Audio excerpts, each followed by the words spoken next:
আগামী প্রজন্মের স্বার্থে,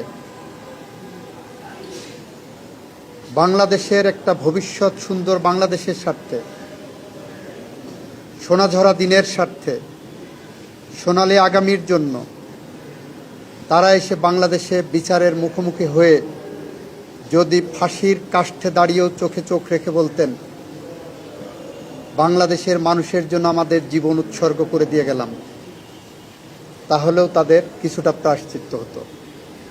ওনারা সেটা বলেননি, বরং চিফ প্রসিকিউটর রাইটলি আদালতের সামনে আজকে বলেছেন ওনাদের মধ্যে ন্যূনতম কোনো অনুশোচনা নাই।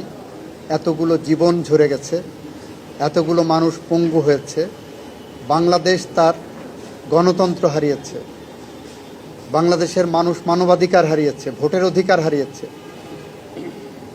এর জন্য এই আসামিদের ন্যূনতম কোনো অনুশোচনা নাই। আমি বলেছি এই অপরাধের যদি বিচার না হয়, এই আসামিরা যদি খালাস পায়, তাহলে এই ধরনের অপরাধ আগামী প্রজন্মের সামনে আরও আসবে।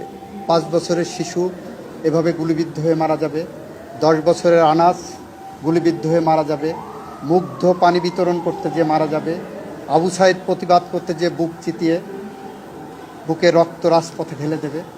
সুতরাং এইগুলো ভবিষ্যৎ প্রজন্মেরকে রক্ষা করার জন্য এই ন্যায় বিচার অনেক বেশি জরুরি।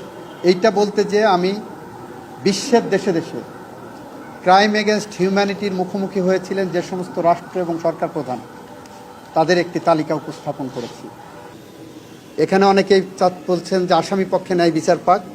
আমি বলছি দুই পক্ষই ন্যায় বিচার পাবেন। আপনারা যারা বাইরে কথা বলছেন সিভিল সোসাইটির নামে, মানবাধিকারের নামে, বা রাজনৈতিক কর্মী হিসেবে যারা কথা বলছেন, তারা ন্যায় বিচারের কথা বলুন।